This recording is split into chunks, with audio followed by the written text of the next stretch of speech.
Welcome to Going In Blind. I'm your host, Zach Tidwell, and this week I'm speaking with Executive Director and co-founder of Team River Runner, Joe Mornini.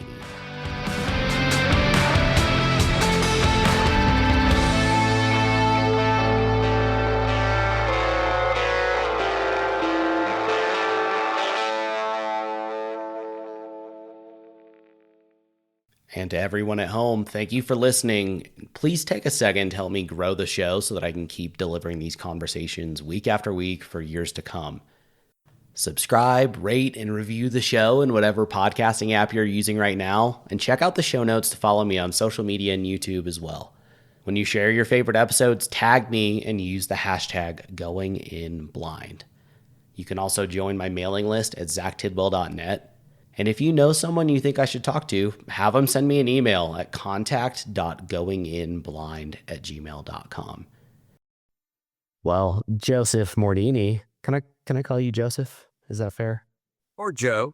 All right. Welcome to episode 1 of Going In Blind. Thanks for being the test dummy here. I think you got one of those words right. Yep. Let's rock on. For everyone listening, this is Joe Mornini. He is the founder of Team River Runner, which is an organization for veterans, all veterans and their families, and active duty service members to get into kayaking, whether that be flat water or whitewater. I actually got connected with Joe and TRR. Gosh, I've been blind for almost 6 years now. I bet it's been at least 5.5 after I met Lonnie, and they're the ones who've gotten me out whitewater kayaking, completely blind and deaf on one ear. It's taken us a couple years to find something that works for me to be able to follow someone down a river, but they do it. And you guys, your whole motto is butts and boats, correct? I mean, you will get anyone into a kayak. That's what we hope to do on a regular basis. Yes. And so Joe's been doing this for 20 years. This all started back in 2004. And that was obviously early in the war, and veterans were coming back wounded, and you started working at Walter Reed, correct? Just on a whim, you decided you were going to get veterans in the water for rehab purposes there, right? Yeah, so actually I'm a co-founder. Mike McCormick and I were talking on the river. We paddled all, regularly on the river together. And we saw a number of wounded soldiers at Walter Reed Army Medical Center at that time. And many of them had missing limbs and were in wheelchairs. We're like, put them in a kayak. They don't need to they can get out of the wheelchair and go kayak with us. They'll be fine. Mike stayed with us for a couple of years, and I soldiered on because I have an incredible wife that has been supportive and one of the major brains behind the outfit. So we started in 2004 basically because we were kayakers, and Walter Reed, which is where a large number of the wounded were returning from both Iraq and Afghanistan. And we felt like, well, let's write up a program. And as luck would have it, a student of mine was a doctor. A kayak student of mine was a doctor at Walter Reed, and gave me the one contact at Walter Reed that would get us in and start a program. Barbara Springer, who I still keep in touch with after 20 years. And she was just wonderful and allowed us to start using the therapy pool on the 4th floor of Walter Reed, or 3rd floor, one of those two. And we've been in Walter Reed on Tuesdays ever since. So that's wild. And this was during your teaching career, correct? I mean, you were still actively. Yep. Okay. I was a full-time teacher, special ed teacher. I worked with at-risk youth. And the school I was at was very close to the river. And it was also, only a 25-minute drive to Walter Reed through the city, because the school I was at was right on the city boundary. And so it worked out very, very well, because at that time, I could just drive right to Walter Reed, go through the gate. Was much easier to get through then as it is now. And so we were able to go in there at 5:00 every Tuesday once we showed Barbara Springer at that time. At that time, I think she was probably a colonel or a lieutenant colonel. And she saw what we were doing, like, I'm sold. Let's do this. And so we started going at 5:00 on Tuesdays. And we would go for 2 hours and work with a number of the soldiers that would come in. It wasn't within but 2 or 3 weeks that soldiers started coming in with other injuries or illnesses, dealing with cancer or bloodborne diseases from their service, abroad, post-traumatic stress, traumatic brain injury, visual loss. Um, and we were just like, yeah, come on in. Let's just all play together. Let's all get in the pool and play. And then we started taking them out to river trips in the local area, and was doing all this while I was still a full-time teacher. So yeah, it was a very busy time in my life. And I'm curious, just from my own experience recovering from my injury, and for people listening, I'm not a combat vet. I lost my sight to a suicide attempt almost 6 years ago, but I went through this phase, and even as I got in with Team River Runner, and I got involved with you guys through Celian, and I was in such a bad spot mentally. Obviously, waking up from shooting yourself in the head isn't going to put you in a good place. But even when I met you guys, I didn't realize that I wasn't in a great spot. But I started, I was kind of pushing off opportunities like this, and it took a while to actually get connected with you guys, even though you guys kept trying to make contact with me. And I'm curious, mid war like that, when you've got these men and women coming back that have just been blown up or shot and have been maimed in service of their country, was that a challenge to try and actually get people out of their rooms and off of their units to come and give you guys a shot? Yes, all of the above. At that we started doing programs right away, taking them out of the hospital, into our van or a bus that I would borrow from a local adventure program called Kaleva, which we still work with to this day. And so we had to, at the very beginning of our program, we had to, borrow kayaks, borrow vehicles, borrow trailers, borrow the gear, because we had enough boats for being in the pool, but not for those that we took away from Walter Reed. But yes, there were a number of participants, military participants, that had a great deal of difficulty. Yeah, I guess the first word that would come to me is just change. Their life has changed dramatically, and they have to trust that others are trying to do something to help them. And we just want to take them boating, and they'll be with other soldiers or other military personnel, or even if they bring a family member or two, we'll keep finding boats for them to go paddling with. And so, but for many of them, it was very, very difficult, and we had a 50% rate of individuals that would say they were going to go with us on a river trip on the weekend, but they would not show up. Um, we did. We knew where they were staying if they were at the hospital, and we would actually go on their floor and knock on the doors and say, "Hey, come on! Now we were going to go out and paddle today, said you were going to go, so let's go." I mean, that worked somewhat, but some of them they would just yell through the door, "No, not today. I don't feel very well." So it was a challenge for individuals. This is right back at the beginning, and so everyone was returning with some sort of an illness, an injury, or an emotional or devastating kind of emotional overlay that they might have. Our job was just to meet them at where they were and be kind and be open minded and not ask a lot of questions other than, is there anything going on we need to know about? We don't want to hurt you when we shove you down to this plastic boat. Let's go. Let's go have a good time. And then we also had to start.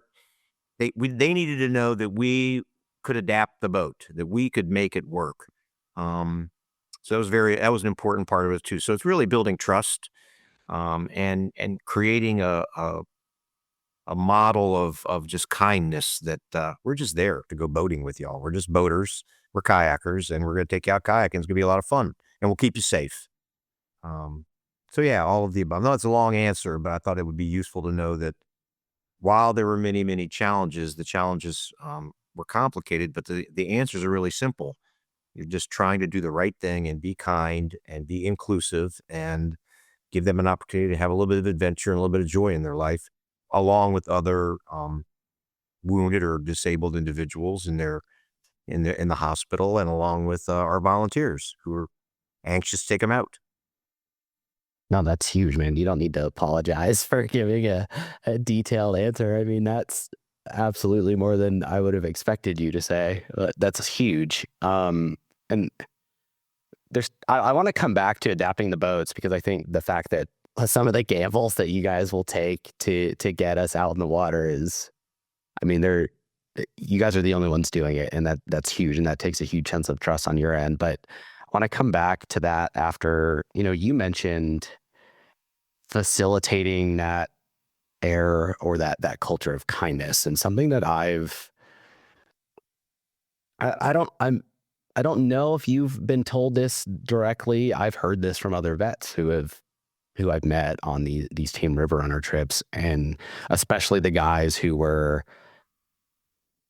wounded in the middle of the war, right in the height of the war. And even though they may not have gotten introduced to you guys then, they've and speaking of other organizations, one thing that's commonly talked about was the dog and pony show of the hospital, where some of these massive organizations would come in and they're like, well, that guy doesn't look that messed up, so like here's a swag bag, but let's go find the guy. Oh, he's missing two legs and he's got burns on half of his body. Like let's take pictures with him, and we're gonna take him out to do this thing. Or going down the line of these guys who are in the worst possible lowest point of their lives, and it kind of gets propped up for kind of in this along the line of trying to present like a false virtuousness, and then obviously get more funding money coming in. But when I've some of these same vets who had been through that post injury, like immediately after their injury, and then who have since gotten in with Team River Runner, have specifically highlighted the fact that you guys aren't that way. Like you said, as you learned to navigate these environments. One of the things that you did was you're not asking these really sensitive questions on people who are obviously going through a tough time. You're there to get them in boats. That's what you're going to do. You're going to make sure they're safe, and that's all it's about. There's nothing else. There's no strings attached to this. And I don't know that you have any idea how powerful that could be for some of those guys. And I just yeah, I wanted to point that out to you because I don't know if anyone said that to you directly, but I think you guys should be really proud of that. I mean, that is something that you obviously established early on, and has continued to this day, 20 years later. Because I mean, this year was the 20-year anniversary, right? That donor luncheon that I was out there for, that was the 20th anniversary big celebration. Yep. 20 years, been doing this. Yeah, for 20 years. Started it at the age of 52, and you can do the math. Yeah, we didn't hear that right at the very get-go. We have heard a lot of it since then. That there were a lot of our participants have talked about how they feel safer and more calm and accepted in our program, and the culture is one of just connectedness, and that many other programs were doing. It was more important for them to make sure that they had a good showing of those that were physically disabled. Um, so yeah, there are programs that would do that. I work very hard on letting all of all those that participate with us know, hey, you don't know what the hidden story is for someone that comes to us. They may have something that's going on with them that you can't see, but is incredibly difficult for them to navigate. And they just need a place to come and get in a boat and paddle around and maybe get a smile on their face and have a good day or a good hour before they go back to whatever that dark place is, or whatever they've got themselves into. I remember sitting on the pool of Walter Reed with a young veteran who had lost his leg. And out in the boat, out in the pool, was another veteran who was just staring off into the distance. They call it the 1,000-mile stare. He was, I guess, ruminating over whatever it was that was that hidden story. And I remember clearly that veteran saying, "Hey, look at that guy over there. I know him." He goes, I kind of know what's going through him, and I'll tell you straight up, I'd rather lose my leg than lose my mind. And he lost his mind. And all I can hope is that we are a place that they can know is regularly going to be available to them to have that adventure, or that calming place, or nature, or whatever, and get out on some healing water and at some point be able to put that hidden story into their, closet, into a box that they're always going to own, and be able to move on in life in a better manner. So that's kind of what we try to do, and that's we preach that all the time in our meetings with all of our volunteers and those that our leadership within our program. So yeah, I've heard it, and I don't really think much of it other than that's the way they're going to be doing it, because they feel very strongly that they're providing a mission, and they need to show that they're doing that mission to their donors, and so they can continue to get donations. And I'm the executive director. I certainly understand the whole idea of donations because we're always struggling, but that's not your problem. That's my problem. My thing is just to make sure I get more of you all to come out and paddle with us. That's number one. And I've always told folks, and then I'll go back to letting you talk. We want to do the job. We do the job, and if we do the job right and we do the job first, then somehow or another the funding will come in, and we'll be very active in trying to work on that. But the priority is always going to be the mission, helping the veterans or the active duty with whatever it is that they need to have happen in their life with us, with our boats and our volunteers. So anyway, long answer, but yeah, I have heard it. I'm very proud of our culture. I'm very proud of the many, many, many, literally thousands of veterans and volunteers and boaters and non-boaters that have helped us grow to the size that we are, to a nationally recognized program throughout the adaptive sports industry. And starting to be international, but I want to touch on that later. Uh, when you were mentioning and just touching back on the culture, and I mean, looking back now 20 years later and hearing you talk about it, it sounds like there was deliberate thought there, and that was a decision that you made to create that culture. Not necessarily, I don't know if you remember if that was a conscious decision, but I am curious if do you feel like that was any sort of bleed over? I mean, you said you were 52 when you started TRR. You'd been working in education, you'd worked in special education, and prior to that, you'd worked with kids coming to your programs with some troubled histories, correct? Correct. Yes. So, like, were these things that you rolled over coming into veterans? I know there's going to be a natural corollary there because there are parallels in those populations, but yeah, can you talk about that at all? That's an interesting question. I think all of us have challenges in life.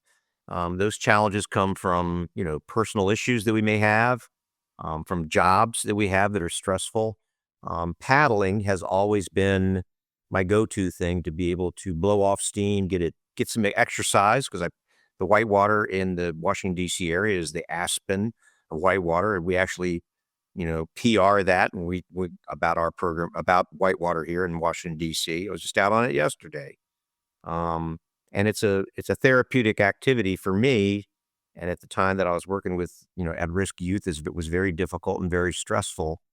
And so we created Team River Runner because we're boaters, and kayaking has been something that all of those that I know use for not only physical health and physical release, but mental health.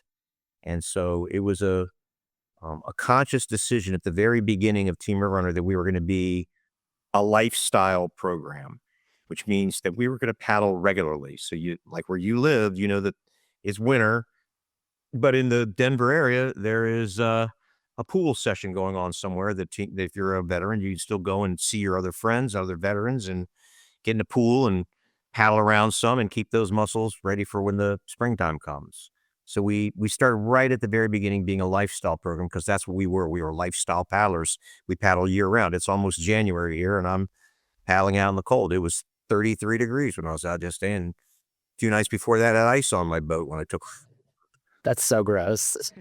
Oh, it's fine. It was all good. There was a beautiful place to be out, being outdoors. So we were going to be a lifestyle program, and then we were also inclusive. And I think that has to do with, as I worked with youth and their families, it became very apparent that you got to listen and you got to hear what their story is, and um, and have that story be there's an understanding that that story is part of the human condition, and that I'm included in that human condition. And so, inclusivity for me means not just everyone can come, no matter what kind of person you are.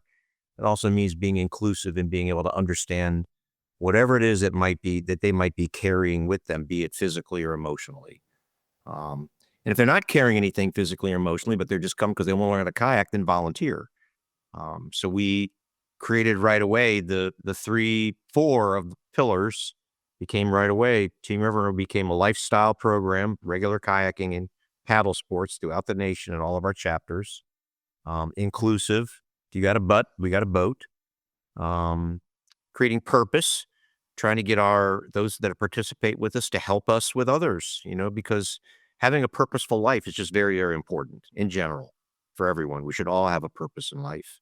Um, and then generous, being very generous about how we're going to be um, giving our support to others. So um, that's the four pillars of Team River Runner that came at, and it literally came about within the first 6 or 7 months of the program before we even became a 501c3 nonprofit. We were doing our program in that manner.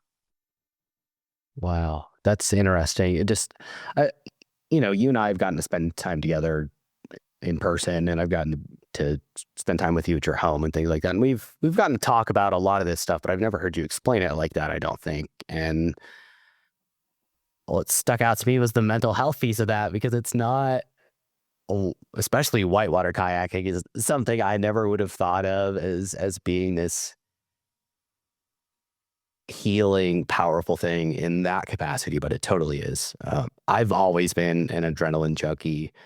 When I could see, obviously, I got right back into that after losing my sight with snowboarding and skiing and rock climbing and the whitewater kayaking and Brazilian jiu-jitsu and all these other things. But looking back, I always, even with riding motorcycles and all this stuff, when I would see videos of people whitewater kayaking, I was like, I am not doing that. That crosses the line, right? Like that's crossing the line into stupidity. Like that's too much risk. And now, now I do it with my eyes closed, and there is this incredibly powerful. It's that flow state that people talk about, but it's to the umpteenth degree with kayaking. And the only other place that I really noticed it so far is with Brazilian jiu-jitsu. It's you have to be so dialed into what you're doing, especially in the moments when you get flipped underwater. And now there's cold water up your nose. You're freezing. You're holding your breath. There's rocks bouncing off your back, and you're trying to get your roll. You're trying to snap your hips and your paddle to get the boat to come upright. And you get a little bit of air, but then you get hit in the face with a wave, and you get pushed back under. And you have to stay calm. But there, in those moments, there's nothing else in your mind. It leaves it. It's it's that sole focus. And I get it in jiu-jitsu when someone's got a choke sunk in around my neck, and I know, okay, if I can hold my breath a little bit. If it's a blood choke, I'll go to sleep. Obviously, I'm not asleep, so it's not a blood choke. This sucks, but I can sit here for a minute, and they might loosen their arm just like I can when I'm snapping up in a kayak to right the boat and stuff. And it's something about that process of having to collect your thoughts and get back in the zone and stay in the pocket and be present in those moments. Really,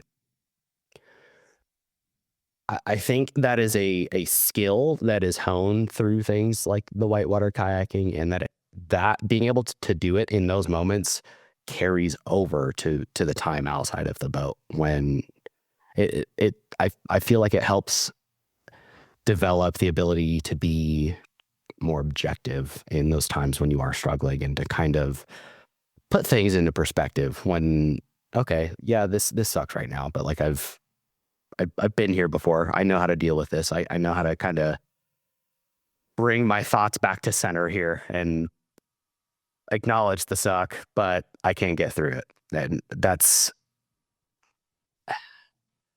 You've said an awful lot there, and um, to unpack it a little bit, because you really are on target. The word present is very, very important, and focus. And then there's also a level of, um, I want to say, both confidence in yourself and trust in others, because we train people. So I want the listeners who listen to this in the future to know we don't throw everybody in the whitewater, and we never put anybody in the whitewater until they're really ready.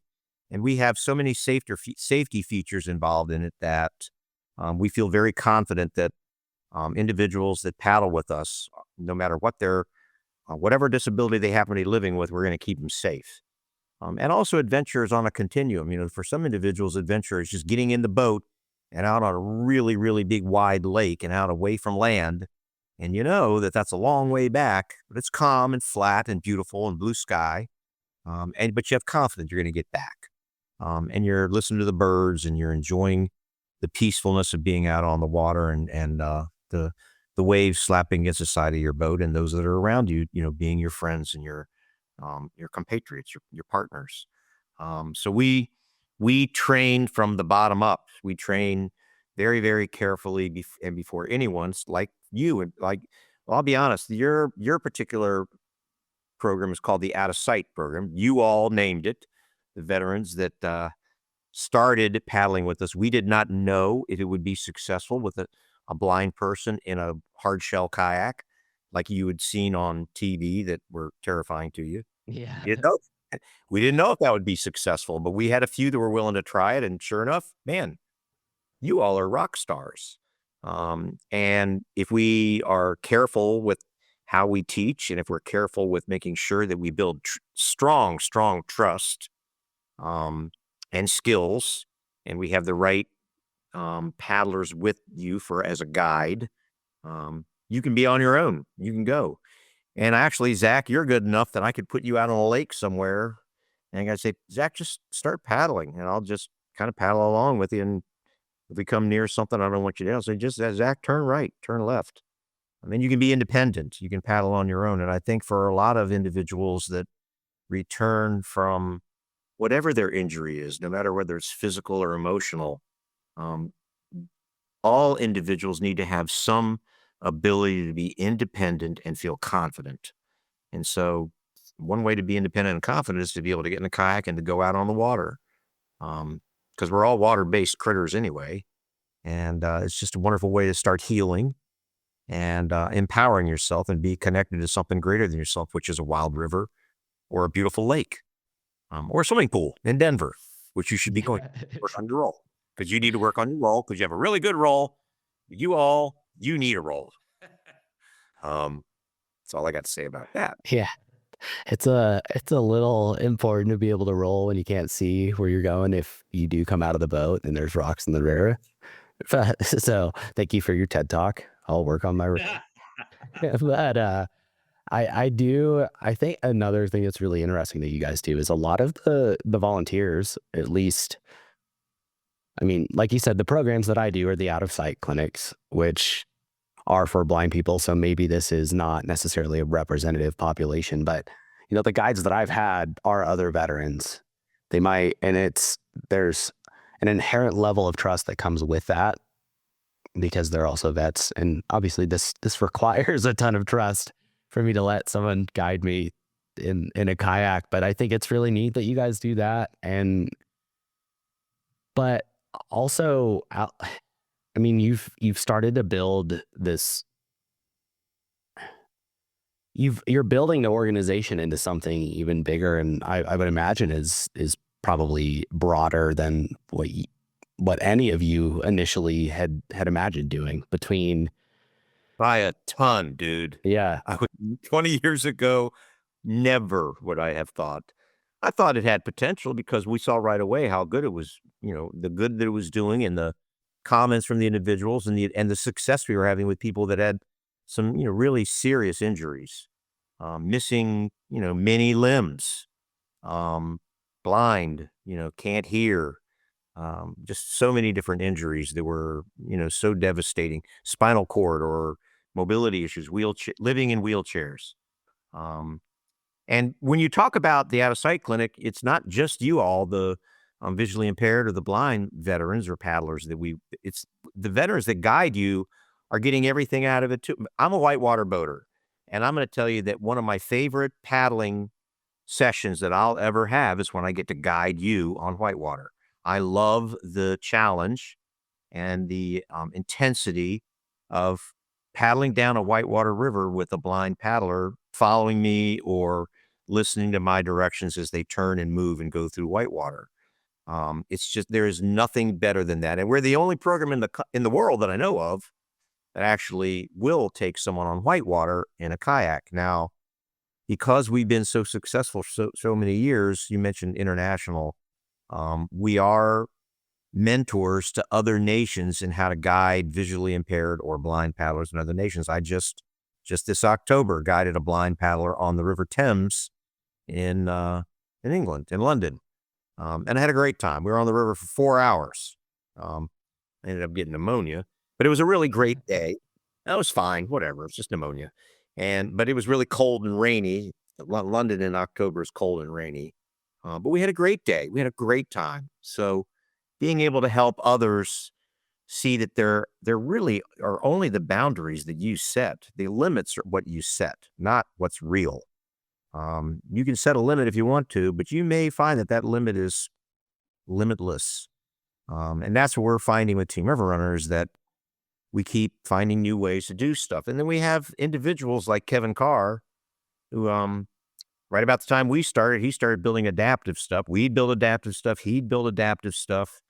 And we would, collaborate together and come up with these incredible adaptive adaptive devices that would help us get just nearly about everyone into a kayak in some manner.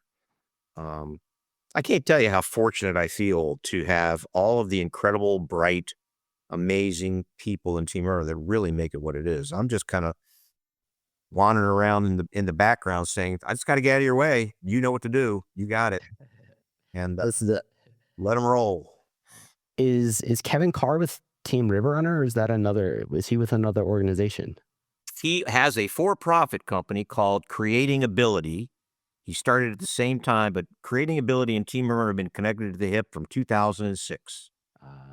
He's been building stuff, and he will actually send us free adaptive devices for any kind of a physical disability that someone might be living with, and we'll break it. We'll try to break it and send it back to him and say, "Kevin, we really like this, but this is why it breaks."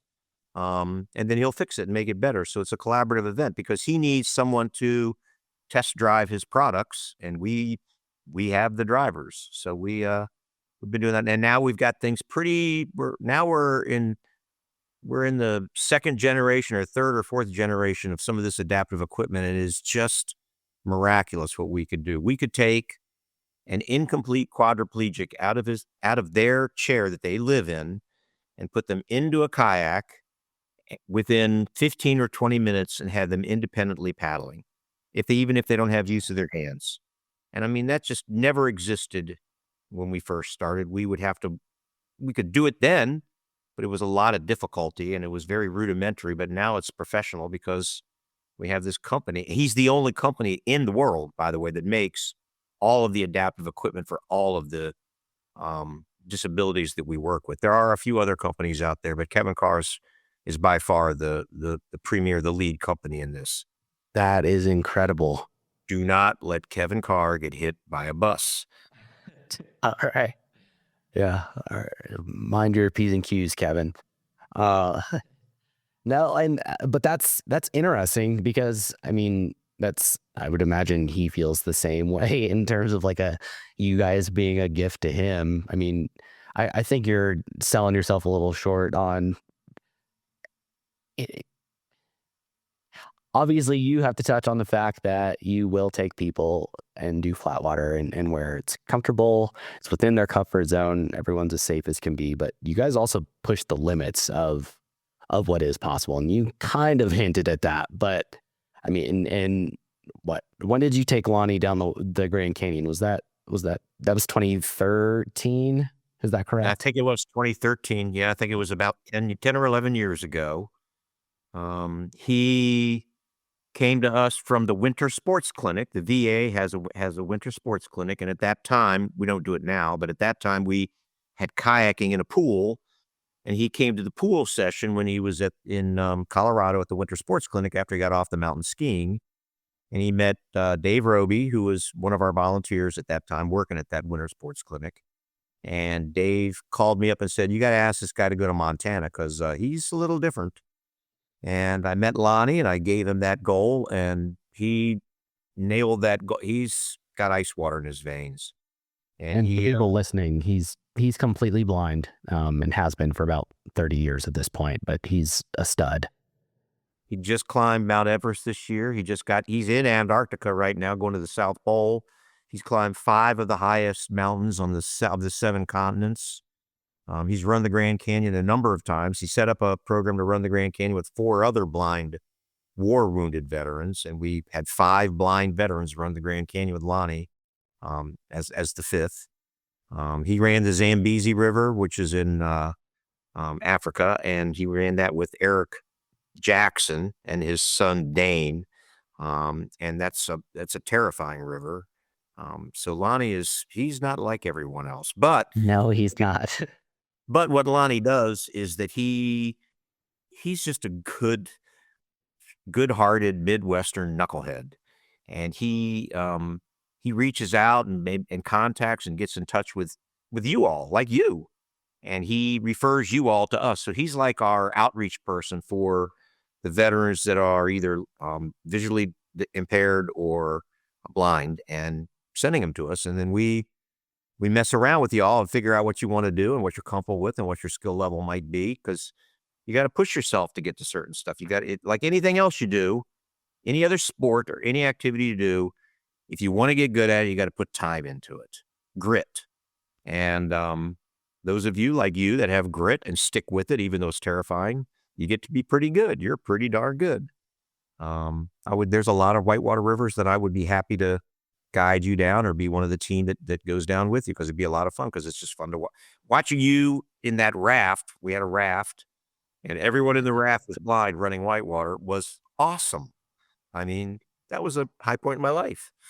So Yeah, Joe. happy to know you, and happy that Lonnie has taken on the role of our out of sight kind of outreach coordinator.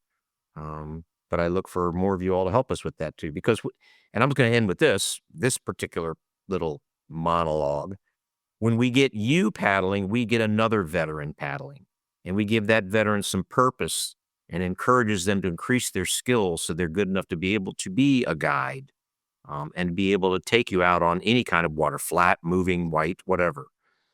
So I consider the Out of Sight program our premier program, because we could take a veteran out of their wheelchair they live in, and they're an incomplete quad, and they could guide a blind paddler across a flat, wet lake, no problem, as long as they can talk and are willing to be loud. So think about that. You now have someone, and I remember I have a very clear vision in my mind of a veteran guiding a blind veteran across a bay. We were paddling in a bay, and that blind veteran was being guided by a veteran who was missing all 4 limbs. And I watched that, and I was just like shocked. That's the coolest thing I've ever seen.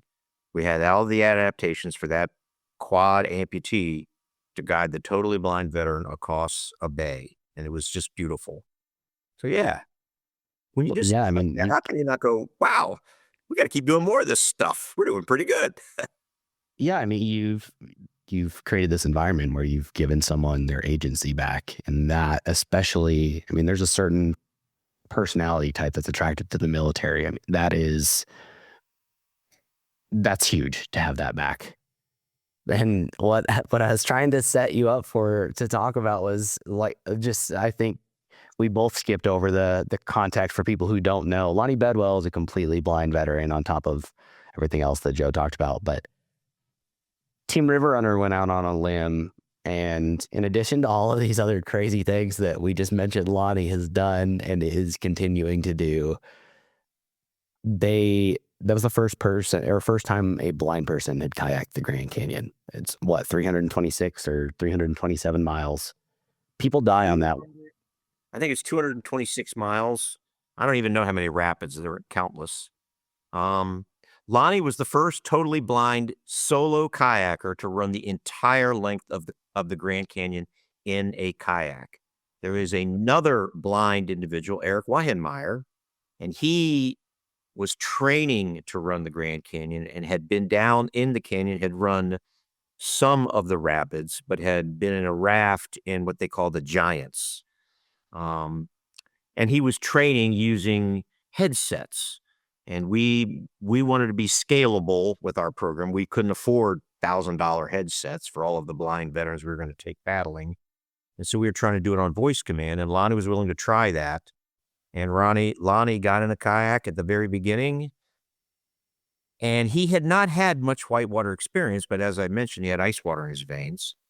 He had not been kayaking very long, but he had a really good roll and he had a really good attitude.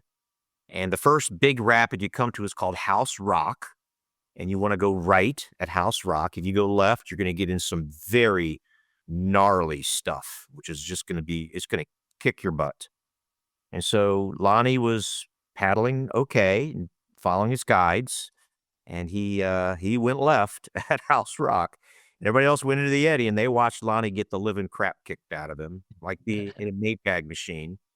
And eventually he rolled up, and he heard the voice, and he paddled over into the eddy with a big smile on his face. He looked at everybody, and they're sitting in the rafts and the kayaks, and he said, so that's what it's all about, huh? Cool. That And sounds like Lonnie. that's Lonnie. And at that point, it was game on. And so he ran the entire river just like that and never swam.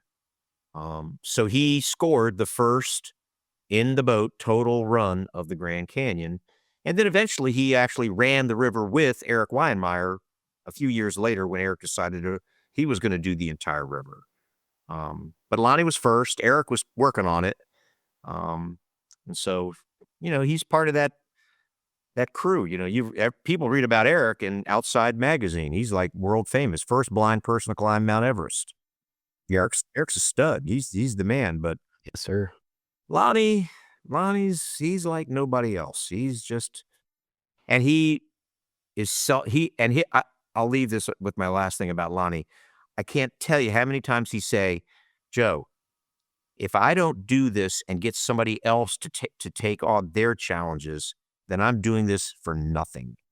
So he is doing what he's doing so that others will say, well, if that knucklehead can do it, I can do it, no matter what my disability might be.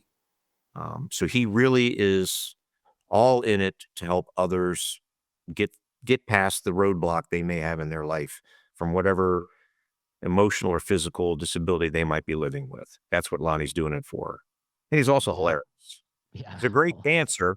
I would give anything if I could get someone who listens to this podcast that knows somebody on Dancing with the Stars to get Lonnie. He is an incredible dancer.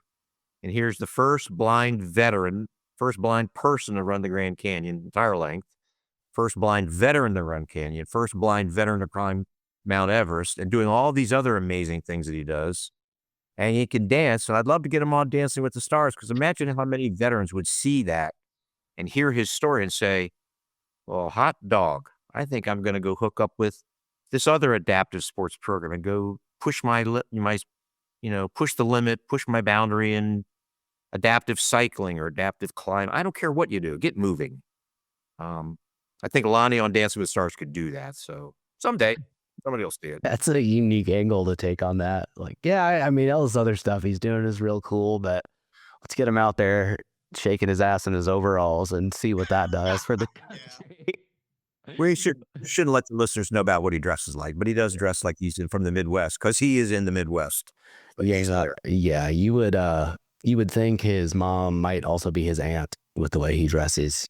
You catch my drift on that, but yeah, I mean, for people listening to this before we move into this next section, I do want to just reiterate. I mean, Joe's covered so many ways they can literally get anyone into a boat as long as you have some form of movement. They can get you kayaking independently, whether it's on flat water or wherever you're comfortable.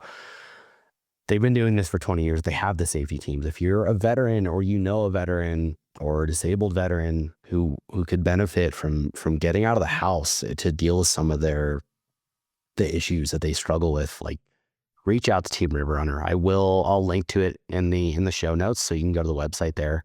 I don't know if you want to say it out loud right now, Joe, so people can hear it, but teamriverrunner.org. Just go to our website. You can see where we have our chapters in the country. We're we're the biggest, but it's a big country. There's so many people we can't reach, and so many veterans contact me, and I don't have a program where they are. I call them all and talk to them. I let them know what it is we can do, which is not much, but we can help them get started in their community with other individuals, and maybe their rec therapist at the VA, and that sometimes works. Um, we'd like to be able to help every single one that calls us, but if they're near a chapter and they want to get into a boat, that chapter would be happy to have them paddle with them. And if they're at a chapter where they just don't happen to have the adaptive equipment that's needed, just tell them to hang on a bit because we're going to call Kevin Carnes. He's going to ship it right over and we're going to send it to them. We're free. We don't charge anybody anything. We just raise the funds, get the stuff we need, and get the butt in the boat.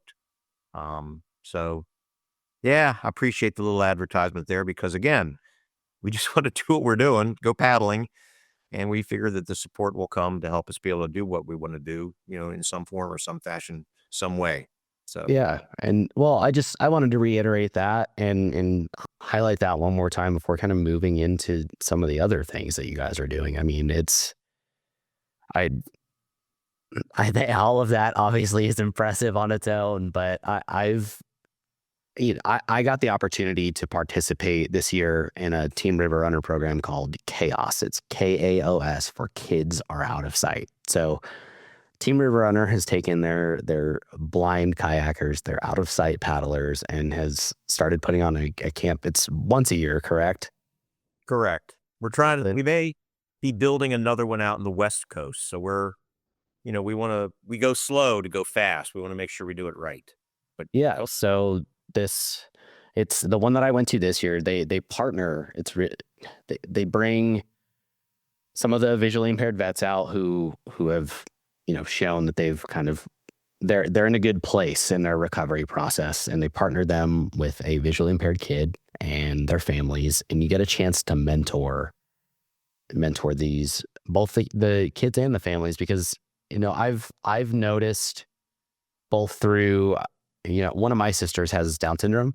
Shout out to Kennedy, who I'm sure is going to be listening to this and will be pumped that I just said her name. But I've seen she's so high functioning and so capable of all of these things and has broken through and passed so many boundaries that doctors would have expected for her to these limitations that people had thought that she would have, and she's just blown through them all. And that's all, I've seen because I'm 11 years older than she is. Like I remember her as a baby. My parents have always pushed into getting her into these environments that most people with disabilities don't get into. And so, when you get blind veterans out at these events, working with these kids at a young age and their parents, and you get to show them that and the power of these programs and what they can do on someone's lives and the impact that they can have, especially in a formative sense for someone who isn't going to have access to the same opportunities as most kids, I think is so, so powerful. And it's something that I hope continues to grow. But I really, outside of getting to go out there and be one of the mentors, that's all I really know about it. And I was curious to know how all of that came about. well, we have a chapter in Pennsylvania. The coordinator is a Marine, and he has a friend that lives nearby who is visually impaired. And she wanted to learn how to kayak. And Is so this Jen? Jen Okay. taught her how to kayak, and she became very, very, very close friends with Bill. And she works um, in a program for blind and visually impaired individuals, many of them children and adults. And so she came up with this idea of having our blind out of sight paddlers paddle with some of her blind children and their families. And we're like, yeah, let's do that. Sound like a good idea. Go ahead and we'll help you out a little bit with some of the funding and you can figure it out. And so they just kind of built this program over the years, and it's it's really a remarkable and wonderful program. I will say that I had seen other nonprofit. Well, I've one other nonprofit, National Sports Center for the Disabled, NSCD, used to have a kayaking program with Team River Runner, um, and they took blind children out paddling with the veterans in the Team River Runner chapter there as well, and it's just very, very successful. These kids just want to paddle. I think it's better. I'm talking about how it got started. Jen, Yeah. Bill, Pennsylvania. But I think it'd be better to hear about you, what it's like for you as the blind veteran helping these children. What's that like for you? It's it there were a couple facets to it. I mean, part of it was realizing, like there was one sense of it, we we camped that week and we're out in tents and like you're just out there in the sounds of nature and you get time to just sit there and think. And like I felt like it helped me process some of where where I was at in life in terms of how far I'd come. And that point, I think I was nearing 6 months sober after trying to get sober for 2.5 years. And I was realizing, like I got invited to this because I've, you know, I've recovered to a certain degree in adapting to my blindness. And now getting to think back to all of the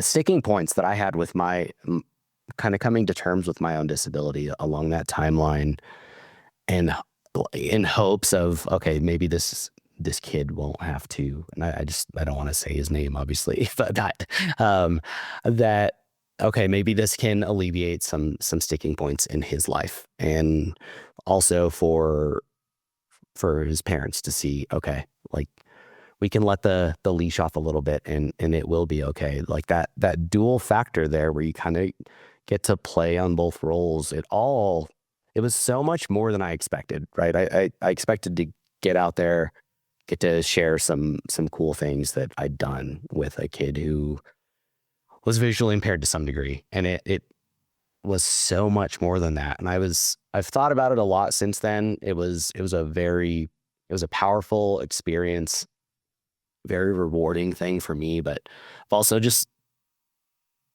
played with the idea of like, okay, what if Team River Runner grows to the point where we can start doing that with other populations of kids with disabilities? Because I don't know what that's like to grow up with being blind, or, a veteran amputee doesn't know what it's like to grow up without whatever limit is that they're missing. But I think having that adult to look to who is now at, they see whether they're struggling because maybe they're being bullied at school, or just, they haven't been exposed to adults who have like truly overcome their disabilities instead of just existing in their disabilities.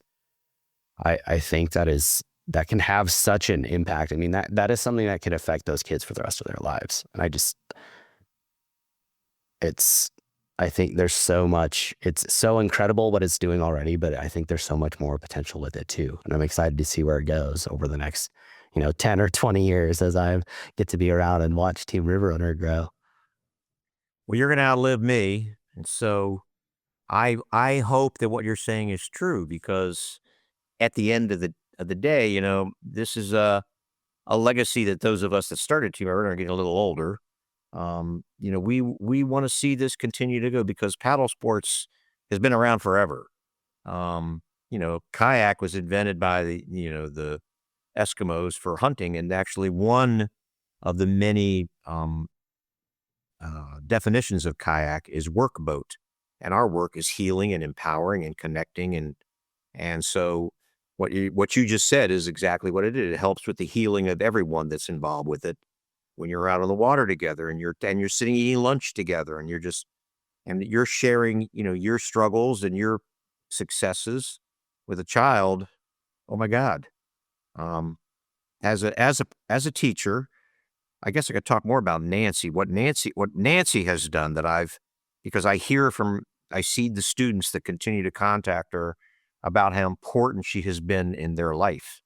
And so that's what you're doing. You are an important adult in their life that's giving them an outlook on many, many areas that they need that outlook on. That, it's not that their parents are not doing the job, it's that parents need other adults to help them because it takes all of us together to raise a child. So I'm pleased that that was the kind of situation that you had. Um, and so I hope we'll keep doing it and you'll be a part of that. Maybe you'll be the chaos coordinator in the future for national chaos programs throughout the country. Who knows? Yeah, I'm coming for your job, Jen. It's- but yeah, man. Yeah, that caught me off guard. I wasn't ready for a question. That took me. I noted quite clearly the pause. Yeah, that caught me off guard. So thanks for keeping me on my toes. And I mean, the last big touching point that I know of was Team Riv Runner, and that I really wanted to dive into today because I really wanted to get into your background in your story with walking with riding motorcycles across the country and walking across Ireland and all these other crazy things that you've done. But I feel like I've taken up too much of your time already. No, Um, I'm yours as long as you want. I'm fine. Whatever. okay. I don't particularly need to talk about me because I kind of know who I am more or less. Okay. So More, let's talk about your trek with Mike Plord over into war-torn Ukraine to get butts in boats. well, I've been a paddler a really, really, really long time, and I used to train with the coach of the U.S. Olympic team, Bill Endicott. I certainly wasn't going to be on the Olympic team. I wasn't that good, but we would paddle together because he lives here in the area, and we paddle on the Potomac River together. And he became a volunteer for a prosthetics company that is working with Ukrainians that come to America.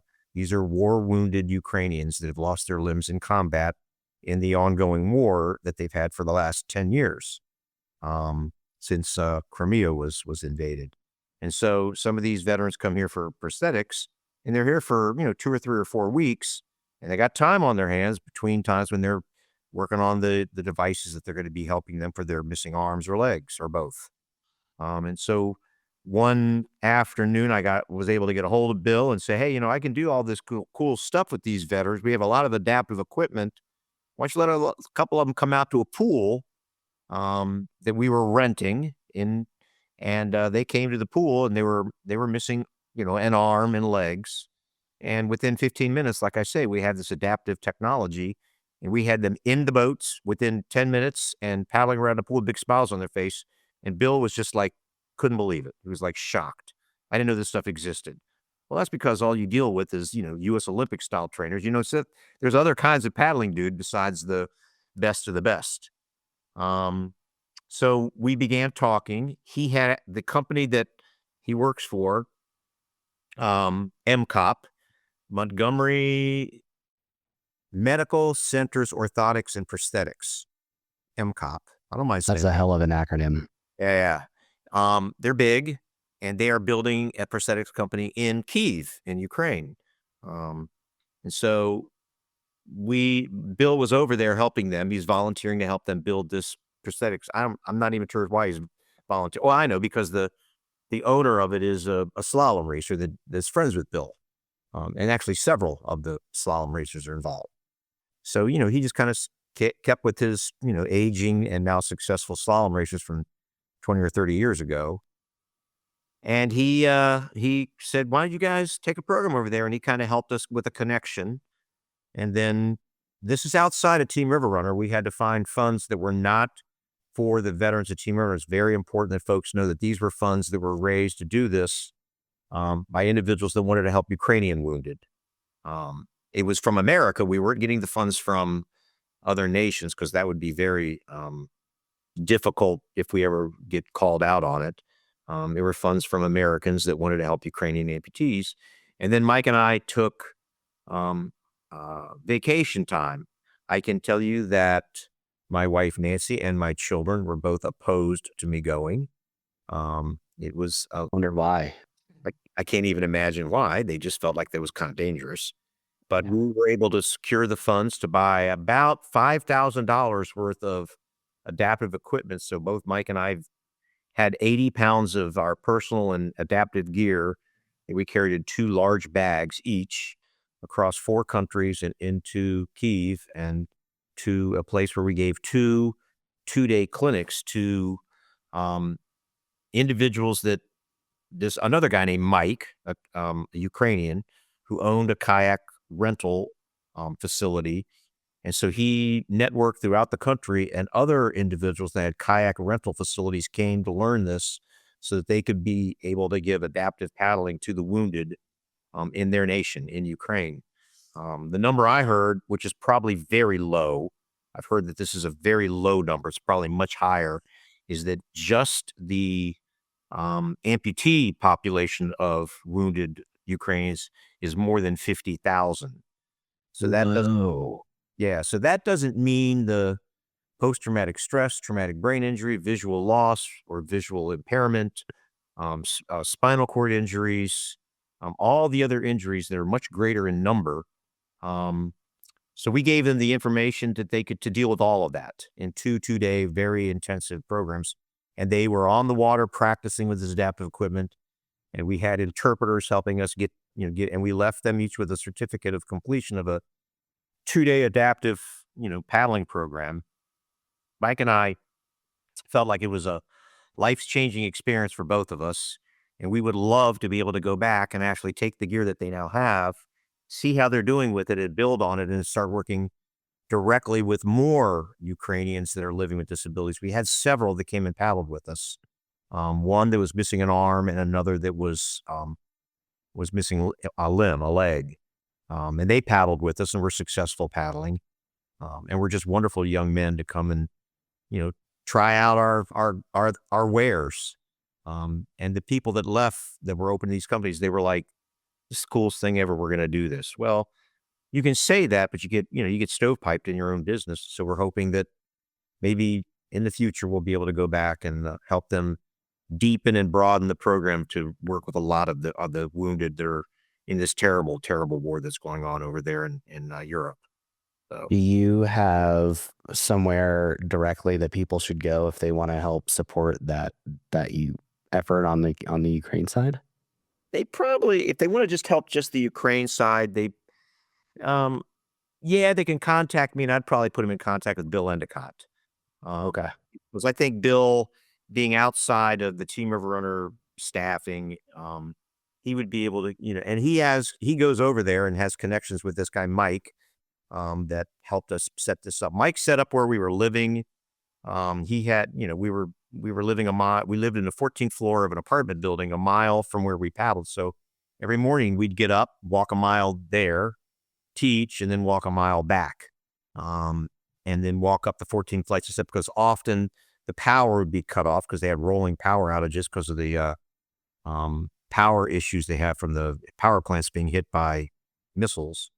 So we would be, walking up 14 flights of steps in 90 some degree heat, but we'd be pumped because we just had this really cool day with these really great volunteers that were volunteering their time, coming as far as 300 or 400 kilometers away. One particular individual that came, her city was almost completely destroyed, but yet they're still living there, and she's still renting kayaks, and wants to work with the wounded that are there.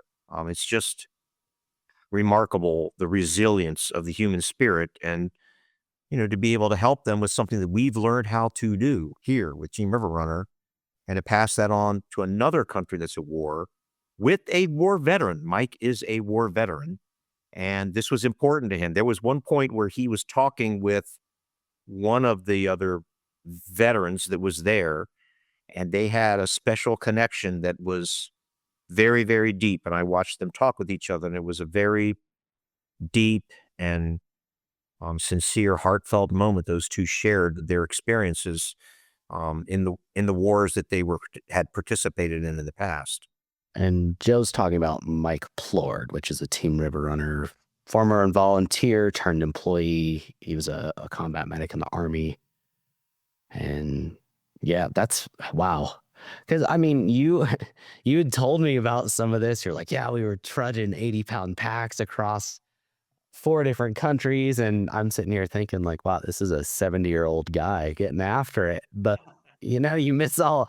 I probably got caught up in all of that stuff and just the awe of like the hoops that had to be jumped through to like make all of that happen to recall that like Kudos key interactions. to Bill Endicott and to Mike Plord, who did the heavy lifting on connections, Bill Endicott, and the travel arrangements, which were all in 4 different languages that Mike figured out for how we could get back and forth from America to Kyiv, and just amazing that Mike was able to do that. So kudos to them for doing it. I was just doing my best not to, fall apart on the. I just wanted to try to help out, but Mike and Bill were the keys to that. So, and then once my family got involved, the support that I got from my wife Nancy, and my kids, yeah, we don't particularly want you to go, but I know you're going to do a good job. We know you're going to be a back. And so just knowing that, it's it was a wonderful experience. And I certainly hope that we'll be able to go back and do something in the future to help that country. Um, I hope people hear this and help make that happen. I mean, that would be huge. That yeah. yeah.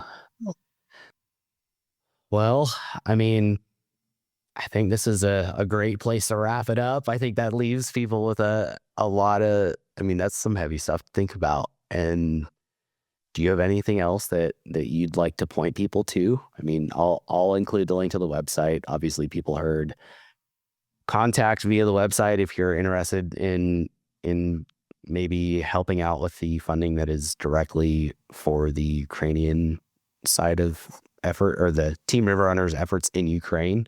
And do you have anything else, Joe? Well, I think if people are listening to this, the number one thing that, I give a lot of talks, and I'm willing to go talk anywhere because I can, if I don't know what I'm going to be talking about, I'll just make it up. Um, we just want to do the job. We want to help veterans and active duty military because we lean on you all more than people really realize. Um, it's such a small percentage of the population signs that blank check payable up to and including my wife. And I think it's important for those of us that are not veterans to acknowledge that and do what we can to help. And so Team River Runner is able to do that all over the country and have been doing it. We do it for 20 years. And now we have our veterans that are actively anxious to want to help other veterans that they have served with in other conflicts in the world. They want to pay it forward for what has helped them, Team River Runners. So, we could use that kind of help. But more than anything, if you want to, refer a veteran or someone to us that is struggling, especially those ones that are in a dark place, that are contemplating, self-destructive behavior or involved in self-destructive behavior, help us pull them out. And I think I want to leave with one last thing. My wife, by the way, I just want to mention something about my wife. I She know what's coming. awesome. I mean, I married her. I've been with my Nancy for 48 years, and she is just as hot today as she was when I met her 48 years ago. She is awesome. And she just walked over here with a phone. It is a text from Lonnie Bedwell that the team just made it to the South Pole. So Oh Lonnie yeah. Bedwell is now standing at the South Pole. So I think Wow. that's a pretty cool way to end this, that we have some really amazing heroes in our program, like you, Zach, whether you know it or not, you little knucklehead, you. And, and I really hope that this podcast will get out to a greater audience and more individuals will take part in what we're doing and help us keep helping people, because there's a lot of folks out there we can help, and this is one way to do it, to get some butts in boats and have a good day. So I hope this will do it. Yeah, man. I mean, I hope you realize the power of what you guys are doing and know like I appreciate you. I've always looked up to you. I have so much respect for you. Nancy, thank you if you're still in the background. People go check out Team River Runner And I'll have the links in the show notes. Thanks for listening to episode 1 with Joe Mornini.